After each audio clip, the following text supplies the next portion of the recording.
Odisha police SI रो exam date नहीं एक बहुत बड़ा नोटिस आसिकी पहुंची। तुमे माने पूर्वरु ए नोटिसटा अल्प बहुत देखिथिल जे नोटिस रे लिखा जाइथिला अक्टोबर 4 और अक्टोबर 5 रे तमरो एसआई एग्जाम कंडक्ट करा जिवो। अक्टोबर 4 और अक्टोबर 5 नहीं कि तार फुल नोटिसटा तमे पाइ नथिलो। वर्तमान एटा होची तार फुल नोटिस एवं ए नोटिस रे संपूर्ण भाबे लिखा जाइछि तमरो ओपीआरबी द्वारा ओडिशा पुलिस एसआई जो एग्जाम हबो सेटा अक्टोबर 4 और अक्टोबर 5 रे कंडक्ट करा जिवो। एवं अक्टोबर 4 रे जो हबो से दिन पेपर 3 कंडक्ट करा जिवो जोथरे कि फिजिक्स केमिस्ट्री जोटा कि साइंस स्ट्रीम पिला मानक पई फायर सर्विस रो पोस्ट पई। टाइम ड्यूरेशन नंबर तमर रहइबो 3 घंटा। नंबर ऑफ कैंडिडेट देखि पड़तबो 43744 कैंडिडेट। समय रहइबो 1:30 रु 4:30 एवं 5-10 अक्टोबर 5 तारिख रे ता पर दिन तमर पेपर 1 जोथरे कि इंग्लिश आ ओडिया एवं पेपर 2 जनरल स्टडीज ये गोटे दिन रे कंडक्ट करा जिवो। एथरे पाखापाखी 1,53,835 कैंडिडेट परीक्षा देबे एवं फास्ट सेशन जो तमर हबो 10 रु 11:30 इंग्लिश आ ओडिया पेपर पई एवं सेकंड पेपर जो रहिला जनरल स्टडीज रो सेटा तमर 3 घंटा हबो 1:30 रु 4:30। तो पाखापाखी कहे गले तमर 4.5 घंटा से दिन एग्जाम कंडक्ट करा जिवो। तापर देख जितिक पिला सब रहिलो तम समस्तकर जो दी एग्जाम सेंटर सब समस्तकर डिस्ट्रिक्ट ही निजर एग्जाम सेंटर पड़ीची निज निज जिल्ला रे पाखापाखी कहार दूर रे भी पड़ीनी निज निज जिल्ला रे पाखापाखी हाई स्कूल हो कॉलेज हो ए पाखापाखी अंचल रे तमरो निजर एग्जाम सेंटर गुड़िक पड़ीची। जदि यार फुल नोटिसटा किए पाइबाकू चाहूच ताल तमे टेलीग्राम रे जॉइन करिवो। टेलीग्राम ओडिया स्टडी रो टेलीग्राम रे जॉइन करिवो। टेलीग्राम रे तुमे A to Z सबुर नोटिफिकेशन पाई परिबो मु टेलीग्राम रे प्रोवाइड करि दिए। वीडियो रो लिंक रे तमरो डिस्क्रिप्शन रे लिंक अछि तमे टेलीग्राम जॉइन करि परिबो। ओपीआरबी रो कहिबा अनुଯାयी ओपीआरबी की जेतेबेले पचरा गला जे एसआई पोस्ट आउ आसीबो ना नाही एटा तमरो होची 2024 रो। प्रथम कथा में आलोचना कौन कले एसआई रो एग्जाम डेट विषय आलोचना कले। सेकंड क्वेश्चन समस्तंकर जे आ परे एसआई परे तमरो केउ एग्जाम रो नोटिस आसीबो कहार पुनी पोस्ट आसीबो। ओपीआरबी कहिबा अनुଯାयी तमरो ओडिशा पुलिस एग्जाम सरीबा परे तमरो एएसआई कम्युनिकेशन नो नोटिस आसीबो। एएसआई कम्युनिकेशन नो नोटिस आसीबो एवं मने रखिताओ एएसआई कम्युनिकेशन केवल बीएससी पिला ही पकई परिबे। केवल बीएससी पिला मन रखियो। आर्ट्स से कॉमर्स स्टूडेंट केही भी पकई परिबे नहीं।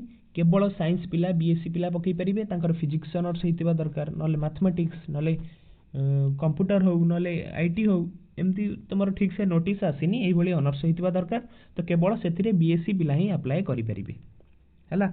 ओपीआरबी रो कहिबा अनुଯାयी ओडिशा पुलिस एसआई परे तमरो एएसआई कम्युनिकेशन नो नोटिस आसीबा को जाउछि। एवं ओपीआरबी आउटे कथा कहिला जे तमरो एटा गला 2024 ओडिशा पुलिस एसआई एवं 2025 को मध्य ओडिशा पुलिस एसआई रो आहुरी अधिक वैकेंसी आसीबो। एवं 2025 रे जो वैकेंसी आसीबो ओडिशा पुलिस एसआई रो सेथिरे 500 पाखापाखी पोस्ट रहिबो एवं तमरो आर्म्ड एसआई टा तार पोस्ट रहिबो नाही। ताल तमरो केतेटा कोन कोन आसीबो पोस्ट ना से तीनटा पोस्ट आसीबो। फायर सर्विस रो आसीबो असिस्टेंट जेलर रो आसीबो आ सिविल एसआई रो आसीबो किंतु आर्म्ड एसआई रो पोस्ट रहिबो नाही बुझियाला। तो जदि हमें देखिबा ताकू जेतले पचरा गला जे ओडिशा पुलिस एसआई रे जो एग्जाम हबो एग्जाम सरला पर केते दिन पर फिजिकल हबो जे से कहिले जे ओडिशा पुलिस एसआई रो एग्जाम सरीबो तो 15 दिन भितरे रिजल्ट आसीबो। 15 दिन ने तमर रिजल्ट आसीबो ता आउ 15 दिन पर तुमको फिजिकल पई डका जिवो माने कहिबा को गले रिटन एग्जाम रो मासे भितरे तमरो फिजिकल कंडक्ट करा जिवो।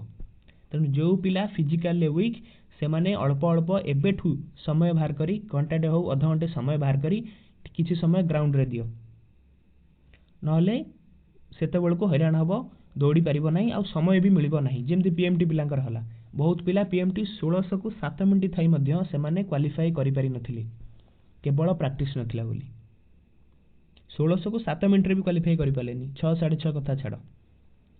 तो प्रैक्टिस कर जो माने फिजिकल कमजोर अछ से माने जेकरी ग्राउंड रे निहाती भाबरे प्रैक्टिस कर आउ रेडी हे जाओ तुमर जेतिक रहिला तुमर डिस्ट्रिक्ट कांस्टेबल कि ओएसएफ रो मध्ये गोटे नोटिफिकेशन आसी पारे ता सहित एएसआई कम्युनिकेशन नोटिफिकेशन आसीबो कोउटा आग पछ आसीबो सेटा ठीक नाही किंतु डिस्ट्रिक्ट कांस्टेबल कि ओएसएफ पिला जो माने रहुच पाइबा को जार आशा से माने मन रख तुमर अक्टोबर लास्ट नल नवेम्बर फर्स्ट रो नोटिफिकेशन आसीबो एवं एएसआई रे मध्ये आसीबो तुमर एई दुईटा नोटिफिकेशन जेमिति हेले 2026 जनवरी भितर तुम देखिबा को पाइबो बुझी पारलो तो जो पिला जेतक भी एसआई पिला रहिलो निज निजर प्रिपरेशन को आहुरी कड़ा कर भल भाव में प्रिपरेशन कर अक्टोबर 4-5 तुमर आउ डेट घुंचीबार नहीं एटा पूरा कन्फर्मेशन बुझीगला तो एतिक तुमर थिला ओडिशा पुलिस एसआई को नेकरी एक फुल नोटिस आशा करूची समस्त को वीडियोटी भल लागिथिबो रहउची जय जगन्नाथ।